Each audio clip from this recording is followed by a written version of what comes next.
Welcome to the Think, Happiness and Success webinar. Happiness and success, simple words, but let's have a look at them in more detail. I'm Tina Catling, and I'm the founder of Think, and happiness and success are two of my favorite subjects. So sit back and relax, and we can discuss the topic later on, online or on the phone. Success, well, in today's innovation-driven knowledge economy, business success in practically every job or profession hinges on being able to find creative and novel solutions to problems. Agreed. But what has this got to do with happiness? Happiness and success, two simple words, but both with such meaning. There's been so much written about happiness and success, using science and psychology, and even mystic ancient wisdom.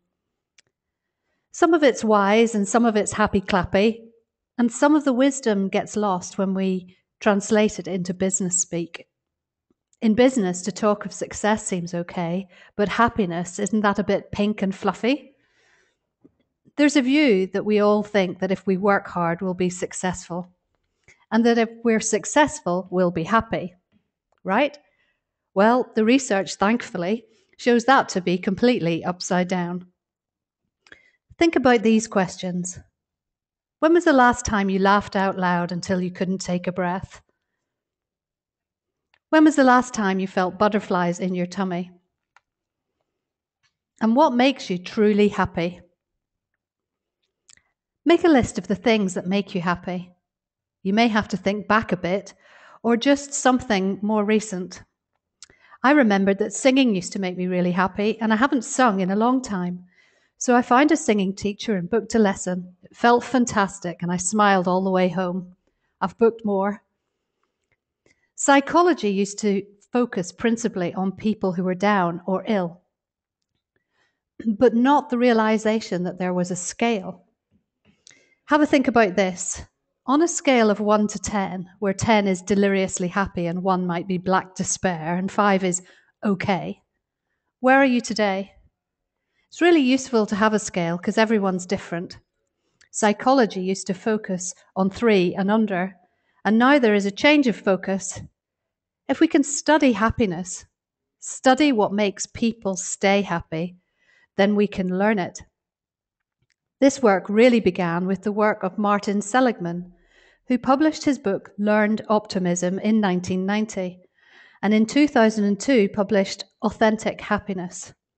That's Martin on the right, and I think we know who's on the left, but he doesn't look very happy. Perhaps talking about success and happiness makes people unhappy. I hope it's not making you unhappy. We'll carry on. The positive psychology movement has inspired people around the world to think about happiness and even has led governments to measure well-being rather than just GDP. The study was born out of the thought that we had when we began this. Happiness and success seem like simple words, but the reality is complexity. The research has thrown up more questions than answers in many ways. Dr. Seligman began to see certain limitations with his concepts of authentic happiness. For example, why did couples go on having children even though the data clearly showed that parents are less happy than childless couples? And why did billionaires desperately seek more money even when there was nothing they wanted to do with it? It is a feeling of accomplishment that is being sought. It seems that happiness arises from a complex mix of positive emotion, engagement, relationships, meaning, and accomplishment. So Dr. Seligman created his own acronym, PERMA, for this. Positive emotions are the chief engine for happiness. And that makes sense because happiness is, of course, a feeling. One of the world's leading experts in this field is Barbara Fredrickson, a researcher in North Carolina. And she describes what she has found to be the 10 most common positive emotions. But before we go on to those, if you think about 5 fruit and veg a day to keep you healthy, why not pick 5 of these emotions to have every day to go with your good eating. Joy, gratitude, serenity, interest, hope, pride, amusement, inspiration, awe, and love. What 5 a day will you choose? So painting a far richer picture of happiness than the ubiquitous yellow smiley face, which doesn't leave any room for nuance. So happiness is not just a plastic button. And why are we at Think so interested in happiness? Well, the research clearly shows us that happiness doesn't only just make us feel good. Negativity or happiness narrows our actions down to fight or flight. Positive emotions enable us to broaden and build, enabling us to broaden the amount of possibilities we process, making us more thoughtful, more creative, and more open to new ideas. The effect is also chemical. Positive emotions flood our brains with dopamine and serotonin chemicals that not only make us feel good, but also dial up those learning centers of our brains to higher levels. They help us organize information, keep that information in the brain longer, and retrieve it faster later on. And they enable us to make and sustain more neural connections, which allows us to think more quickly and creatively, become more skilled at complex analysis and solving problems, and to see and invent new ways of doing things. We quite literally see more of what is around us when we are feeling happy. A recent study has showed that our mood changes how our visual cortex, that's the part of the brain responsibility for sight, processes information. Eye tracking experiments prove that those in a good mood expand their peripheral line of vision and take in more detail than those in a negative frame of mind. So it's not as simple as the scale of how cheerful you feel. In his 2008 book, Gross National Happiness, Dr. Brooks argues that what's crucial to well-being is not how cheerful you feel and not how much money you make, but rather the meaning you find in life and your sense of earned success.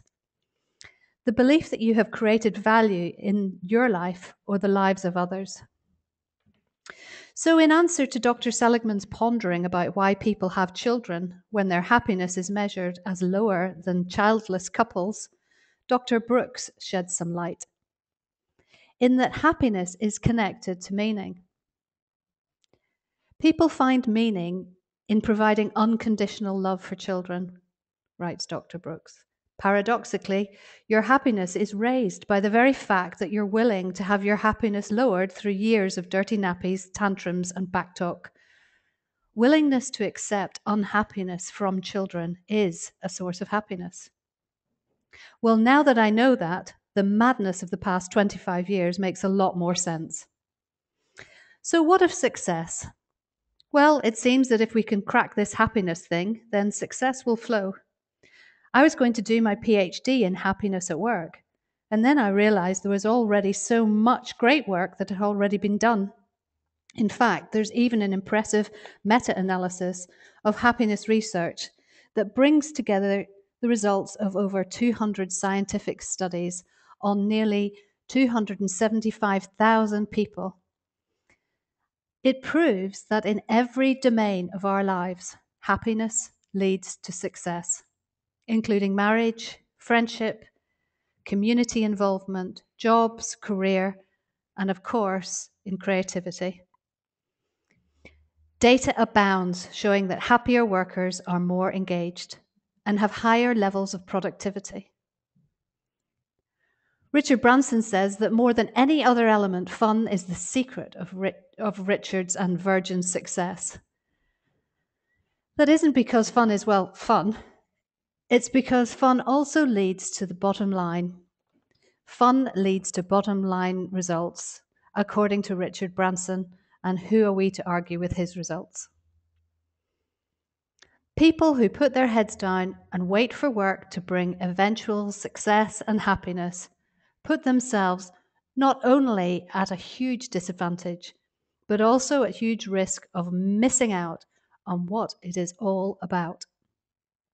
Those who capitalize on positivity and happiness at every chance they get always come out ahead. And that's success. Waldo knew all about it, and I'm going to give you a moment now just to quietly read what he has to say about success.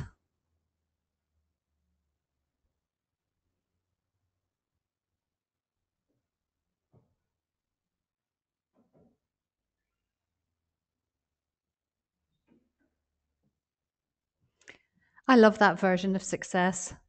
It really chimes well with me. And here's some questions at the end of this topic. So, if happiness is all about meaning, what meaning do you find in your life?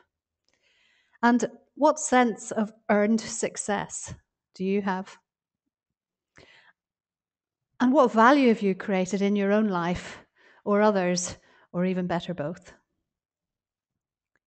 If you've enjoyed this, then please go to www.thethinkteam.tina.catling/feedback and let me know your thoughts. Or, of course, you can always get me on my mobile 07711 780 578 and give me your thoughts. We're going to do more of these webinars, and we hope you come to the next one. But we've really enjoyed putting forward our thinking on happiness and success.